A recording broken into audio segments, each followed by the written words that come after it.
Welcome to the Grow Podcast. I'm Pastor Mike with New Hope Network. We're here to help you take your next step in your relationship with Jesus. I'm so glad you're with us today.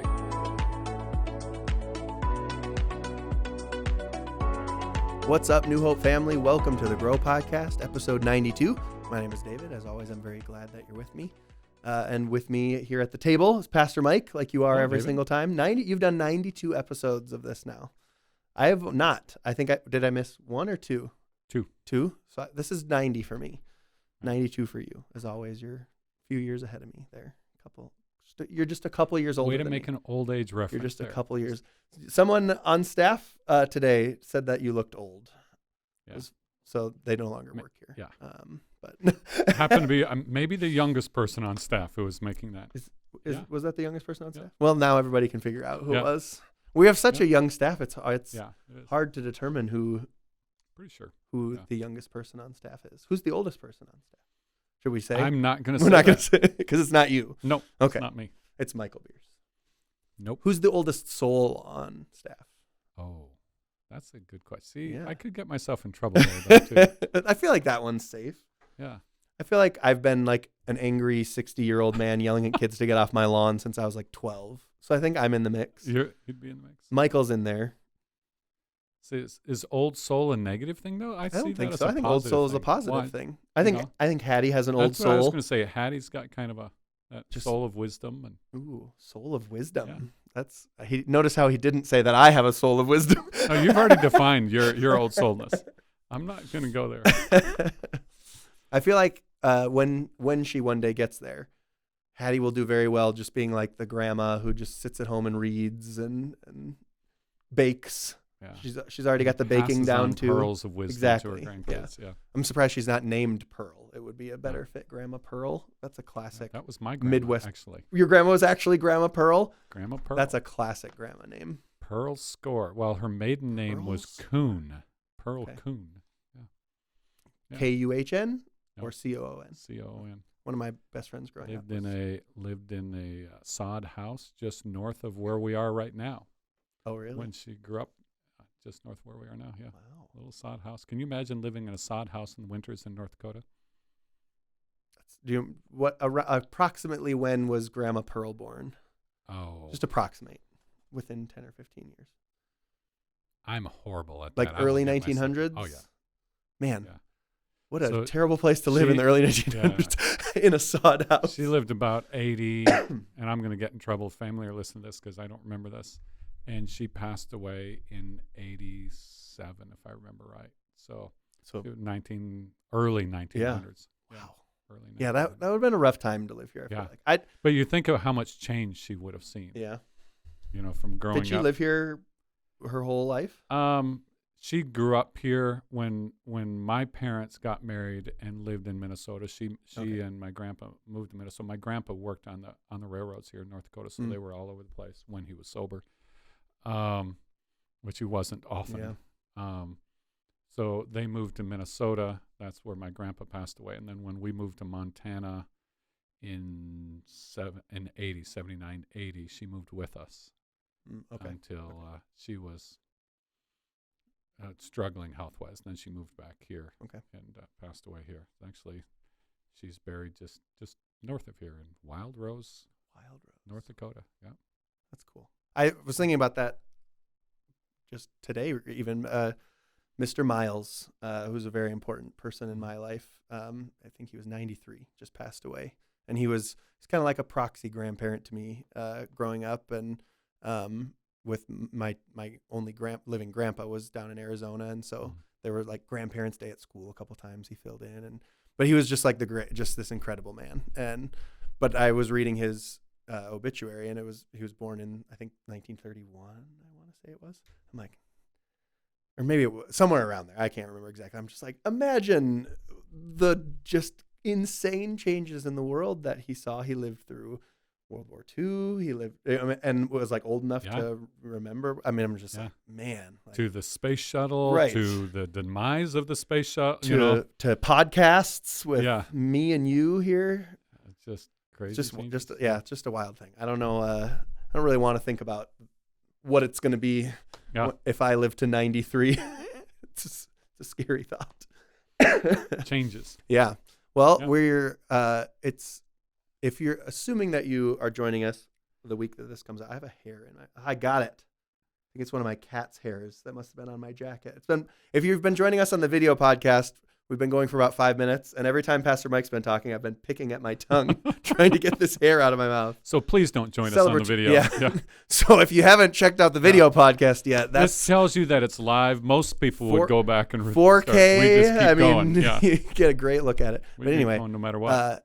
If you're joining us the week that this comes out, we're leading up to Easter now. It is, which Easter I've heard celebrates something pretty important in the Christian faith, which is rabbits. Sure, and eggs. And eggs. Which make perfect sense. I've never understood that. Yeah. Not once in my life have I understood why eggs and bunnies are the two things that And I've heard different Easter. Scholars, different historians offer different reasons, but not all of them agree. So we know there's traditions and different things, but like random stuff catches on. So like eggs, okay, or bunnies, okay, but why both of them? No. Why a bunny holding a basket full of eggs? Yeah. I don't get that one. It's a weird one. I enjoyed eating the candy growing up. I mean, what is your favorite Easter candy? Okay. I started a David rant. We haven't done a David rant. We haven't done a David rant in a while, and we're about to have one because I'm very upset about this. I believe our producer in the room, I think I ranted about this on the lobby, which is a part of our online, before our online services, but maybe not. So, Butterfinger would have these eggs, and they would do bells at Christmas. They would I think they would do hearts during Valentine's Day too, but the best ones were the eggs. But it wasn't just like a Butterfinger in the shape of an egg. It was just a chocolate egg, and it was like smashed up Butterfinger, like you were getting a Blizzard at Dairy Queen or a Mixer at Cold Stone or whatever, or at Culver's. So it's like the smashed up Butterfinger pieces, really, really small, just like mixed in with the chocolate. And they were perfect. They were perfect.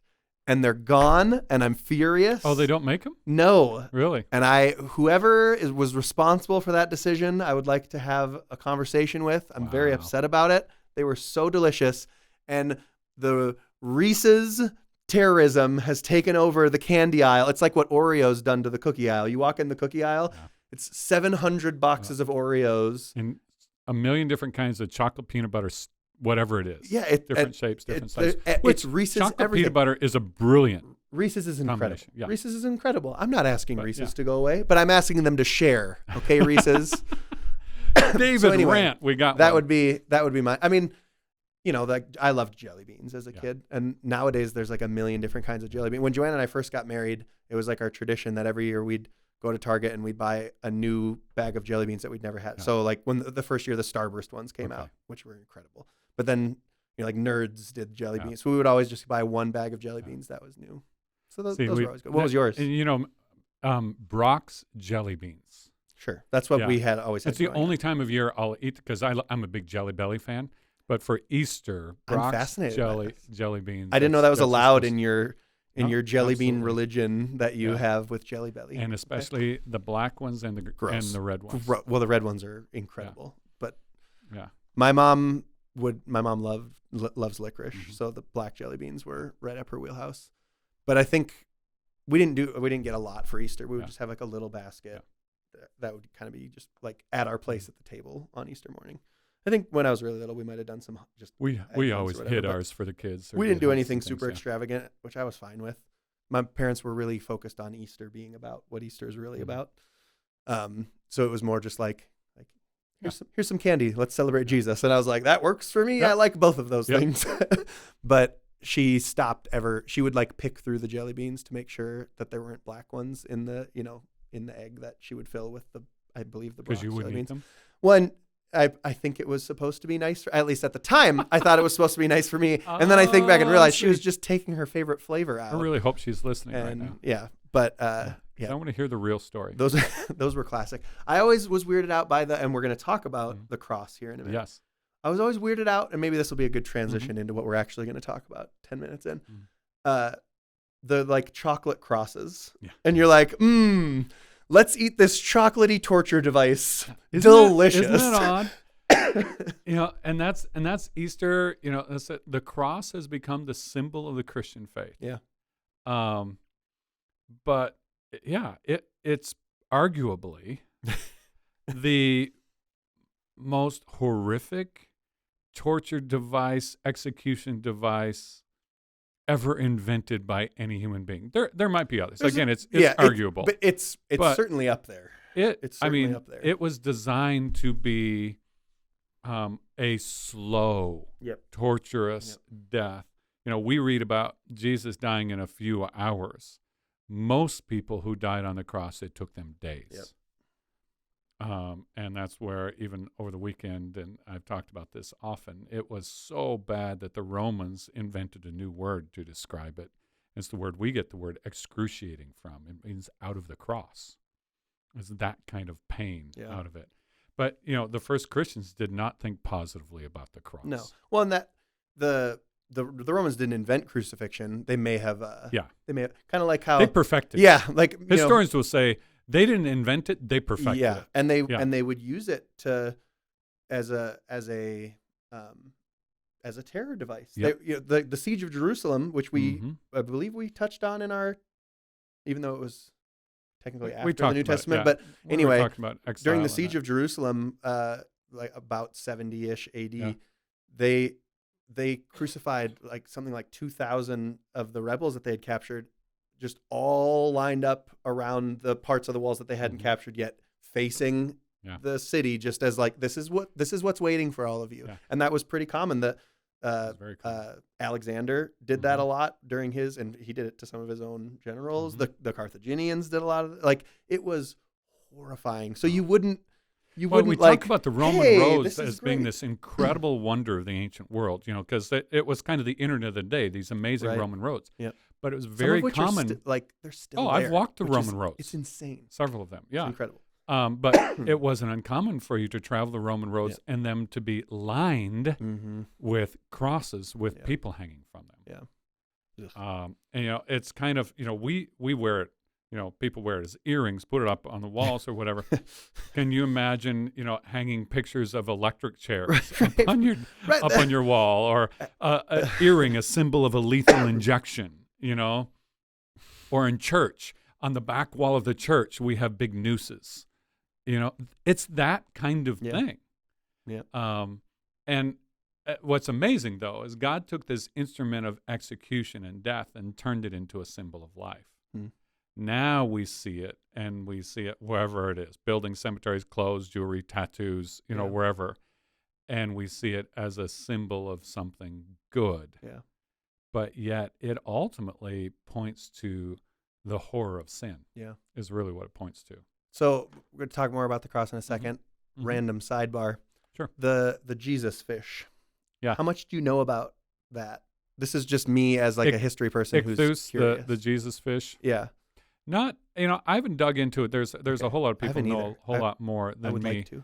The primary thing I know about it is it became a little bit of a symbol and a way of Christians, especially under Rome or under Nero and later, when it became illegal to become Christian, that they would use the symbol of it to help identify one another, because you could draw two lines, so they could draw one line in the sand with their foot when they met someone on the street. Sure. And it looked like you're just drawing a line. But if you were a Christian, you would draw the other one and finish it.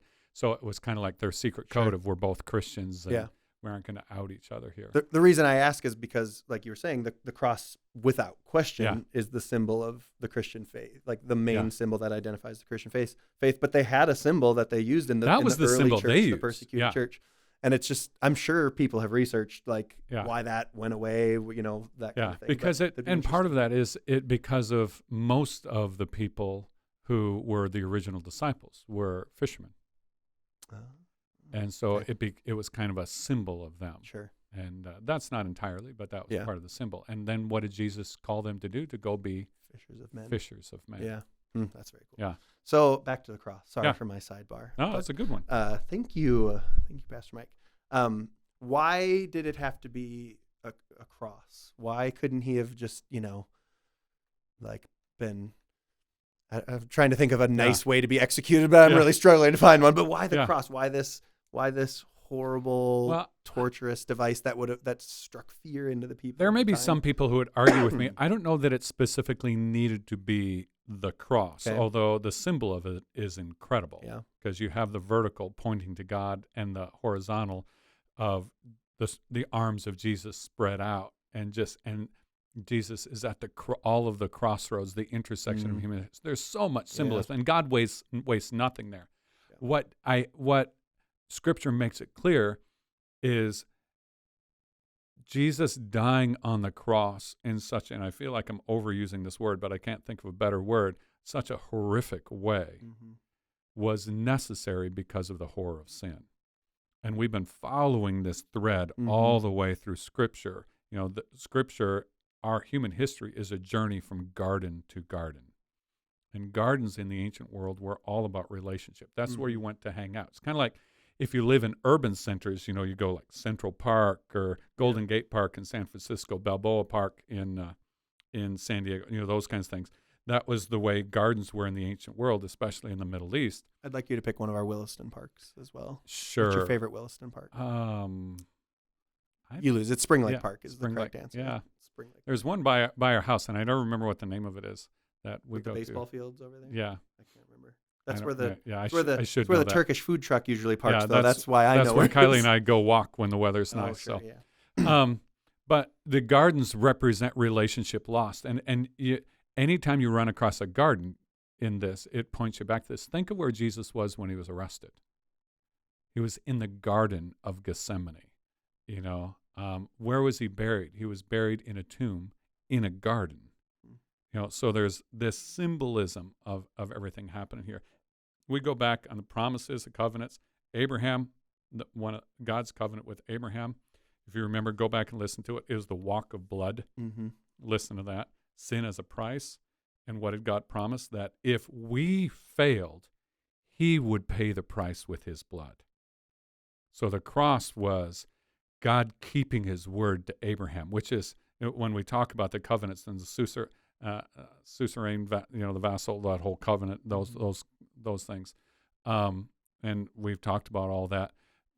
The conquering king, the one who's in charge, never said, hey, if you fail, I'll pay the price for you. It's if you fail, you'll pay a price. And this is God saying, if you fail, which you will, I'm going to pay the price for you. You have Abraham, God is asking him if he's willing to trust him for everything and sacrifice his son. Where was it? On Mount Moriah, which historically we look at, it's the same place that the temple was later built. And that. So you see this pattern of keep failing. And this is where the temple comes into play. Is the whole of Easter week is the fulfillment of what God was pointing to all the way through the Old Testament. So you have the walk of blood with Abraham, and when God told Moses to have God's people build the tabernacle and later the temple, you walk through Jesus' life. It was all pointing to that was a temporary thing of what Jesus would walk through. So kind of what were you going to ask something there? Okay. Nope. Let's just walk through kind of the picture of the temple real quick. There was only one gate to get into the temple. By the way, if you were with us last week, what was one of the I am statements that Jesus made about himself? I'm the gate. I'm the gate. But at the gate of the temple, if you were coming to have a sacrifice for sin, for atonement, that's where you would present your sacrifice to the priest to see if it was acceptable. Go to Jesus meeting John the Baptist and the baptism. And a lot of times the sacrifice would be washed there. Okay. So there's a lot of symbolism there. Yeah. And how did John describe Jesus to the crowd? He says, look, the Lamb of God who would take away the sin of the world. And here's Jesus. One of the opening statements we get from him is the opening statement that would be made about the sacrifice walking into the temple, the tabernacle. And then there is this walk. So this lamb would be walked towards the pathway. And what do we have for Jesus? Jesus, So you have this long walk from the gate to the slaughtering table. There's no other way to put it, but that's where it was. And it's the longest walk in the temple. From the moment Jesus was introduced by John to the moment that he was crucified, you have this walk of about 3.5 years of him teaching us. Finally, he's falsely accused, he's arrested, he's whipped, and then he's sentenced to death.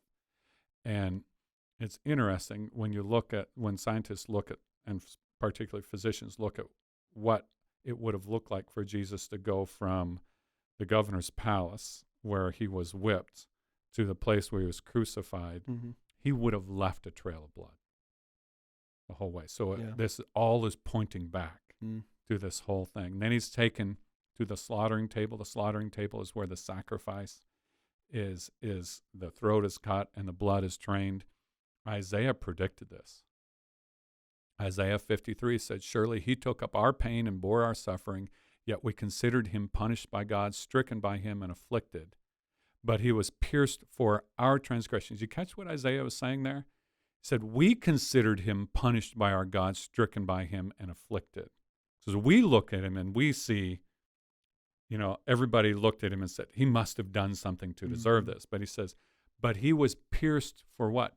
For our transgressions. So you have the perfect lamb who was pierced for the sins of the person. So now you have the Lamb of God pierced for ours. He was crushed for our iniquities, and punishment that brought us peace was upon him, and by his wounds they are healed. The way he would have been crucified is the crossbeam would have been laid on the ground, and Jesus would have been laid flat on the ground. Does that sound like the slaughtering table? And he was pierced. They didn't always pierce people. A lot of times they would tie them up. Yeah, and more common. It was very common. Tied. Yeah. And we don't know this for sure, but some church tradition said he was the only one of the three that was nailed. And I talked a little bit Sunday about some of the horror of that, and what that happens. Then the sacrifice was taken to the altar, and this is the last stop in the temple before the holy place. This is where the sacrifice was consumed, where they would die. And here's where Matthew says, just as the Son of Man did not come to be served, but to serve, and to give his life as a ransom for many. So here's the altar. And the altar was when you would walk in the temple, you would see the altar in between you and the place where God was. You had to go through the altar in order to have access to God. Why? Because we're not holy, and a price had to be paid for that. And that's what Jesus did. And then, of course, when you walk through that, you come to the Holy of Holies. And what happened when Jesus died? The curtain, which is a thick piece of material, was torn, not from bottom to top, but from top to bottom. So this is God saying, I've torn this. And now, as you fast forward, and we'll look at this in the coming weeks when we begin talking about Pentecost in the church, we become the temple. We become the temple. First Corinthians says, don't you know that you yourselves are God's temple and that God's Spirit dwells in your midst? This is God in the middle, like we talked about a couple weeks ago. And so this is why communion is so important. Not only is it taking us all the way back to the Passover, because it's connecting that. Passover was just a foreshadowing of what was going to come. Yeah. The tabernacle was a foreshadowing. Abraham was a foreshadowing. All of this was a foreshadowing, saying this is the body and blood of Jesus.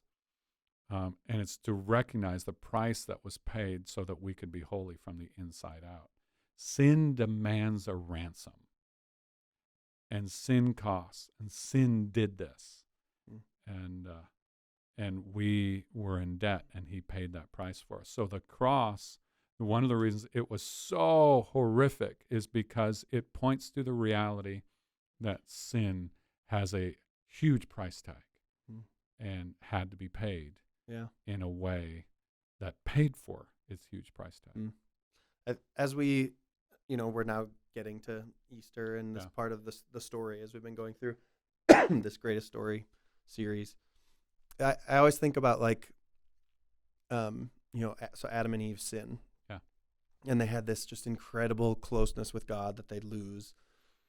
But do you think they had any way to comprehend what the payment was it, one day going to look like? And then as we read that passage from Isaiah, right? And he's literally telling us what's going to happen, but he's so far removed from it happening. Like, could he have possibly understood who, this person Jesus was going to be, that was going to come, and what that person was going to go through, what it would really be like, and it's such a, I feel like a lot of the time we look back and we go, man, like how lucky they were, Adam and Eve. They got to be in, they were in the garden hanging out with, God was right there next to them, or the disciples got to be with Jesus. But the luxury we have of living now and getting to see the entirety of that story, not that God's done, because clearly God's not done working, but the story through Jesus, and we get to see all of it. And the book of Hebrews talks about that, about the prophets and those who have gone before us, all of whom were waiting in anticipation to see the fulfillment. Yeah. They thought they knew. They got a shadow of it. And then we, think about this. We have this moment on the cross where Jesus pushing up on the nails, because that was the only way he could speak or breathe, because it was asphyxiating him. And he says, Father, forgive them. And what's he say next? For they don't understand. They don't know what they did. He wasn't just talking about the ones who drove the nails. Sure. He was talking about us. He said, and even us looking back with the entirety of the story we've been walking through, we really still don't fully understand the reality of what Jesus did for us in that moment. The reality, because we minimize sin all the time. I do. Yeah. We all do. For sure. And we minimize it. We don't fully understand what it cost God for us, which is why he said, Father, forgive them, for they don't understand. Yeah. And that, to me, is the epitome of grace of God, who's saying, they don't understand, but I'm going to die anyway. Yeah. I'm going to offer this anyway. And then as time goes on and they grow in this, there will come a time. But part of this, remember, one of the only remnants of sin in a very pure way that will carry on into eternity will be the scars of Jesus. It's not the remnant of sin, but it's the result of it.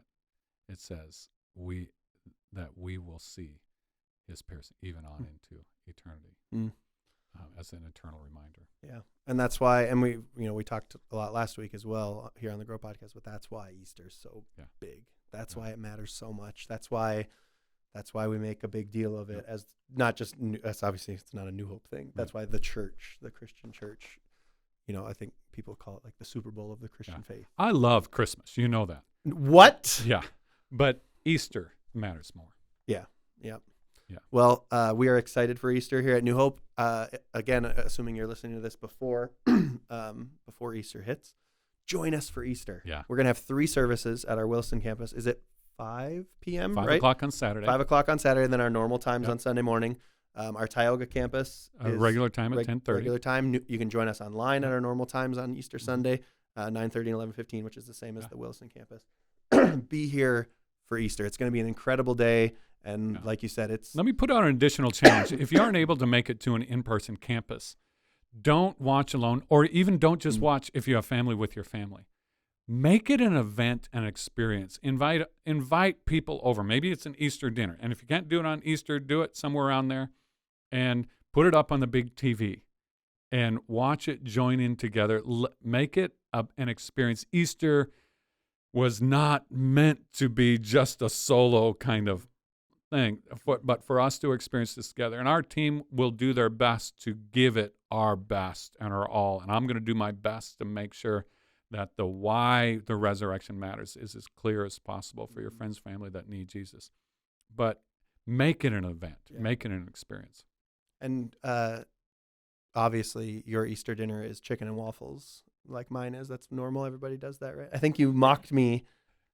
Was it 2 years ago now? Wow, are you holding on? No, I literally hadn't thought of that. Yeah. But as soon as I said chicken and waffles, I'm like, have we talked about this on the podcast? I was like, no, you called me out from stage, I believe. Oh, did I?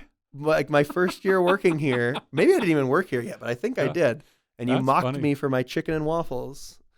But I don't care. I have no memory of that. I got to eat chicken and waffles that day, so that didn't bother me at all. And now the restaurant that started my wife and my tradition of chicken and waffles on Easter exists in Williston. So we can, because that's when we moved to Oklahoma, so we didn't have family. our first Easter there. Most places were closed.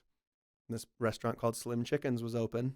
I'm and hungry. As we soon got- as we're done here, Right. let's go have chicken and We waffles. got chicken and waffles and peach and raspberry tea, and we've done it every Easter since then. Sometimes we'd make it at home on our own, but real quick before we go, normal Easter meal. You're a Midwesterner, so it's probably ham, and potatoes. We kind of do a weird mix of the Okay. Easter dinner, and we have some breakfast foods mixed in too. Which is Breakfast kind of foods. We'll sometimes Ooh. do some eggs. And what time do you need things. me over for Yeah. these breakfast foods? I'd like Yeah. that. I don't know Whenever if we're done. Yeah. I don't know if we'll I've known mix some anyone that things does in. breakfast foods for Easter. Yeah. That's fantastic. And then we do this. Well, I guess waffle. chicken and waffle. Yeah, I guess chicken I have a waffle. waffle, but what were you going to say? Then we typically, it doesn't happen that day, but and I don't know where this comes from. Kylie's family, she makes this deal called goldenrod egg, where they take the hard-boiled egg and split the yolk. So the yolk is crumbled up into kind of like a crumble. Okay. And then she takes the white part and adds a gravy, a hamburger gravy to it. And I know it sounds weird, but it's amazing. And then you pour that gravy over toast, sprinkle the egg over top of happening? it. It is amazing. Amazing. Goldenrod egg. I am judging up. this, but I've eaten enough things that Do you Kylie like has gravy? made that I enjoy. I love gravy. Okay, you'd like this. It's one of my favorite food groups. You'd like Well, yeah, maybe I'll have to try it. Yeah. Little thank bit you. of pepper. Well, Now now I'm really hungry. now I'm Now on. I'm hungry. Yeah, I was going to say. All right, we're We've done. completely It's lost time to go out Pastor to eat. Mike, Yeah. so we'll wrap things up. Thanks to all of you for joining us. Remember, we always say, I think I forgot to say it last week, but we always say, except for when I forget, growth always starts with the next step. Yep. So let's make sure we're taking next steps. As we've been going through this series, this greatest story, we've been all the way through the Bible. There's so many next steps that have come up, and let's be making sure that it's not just a cool thing that we hear Pastor Mike talk about on Sunday, and maybe we even talk about it with our friends in the lobby or at small group that week, and then we just forget about it. But let's let these things change our lives, because that's what next steps in our faith do. They change our life when we follow God in faith. And so let's make sure we're doing that. Keep reading along with us. Keep joining us on the weekends. We'll see you for Easter. We'll see you for Easter, Pastor Mike. I'll be there. And then we will see you next time here on the Grow Podcast.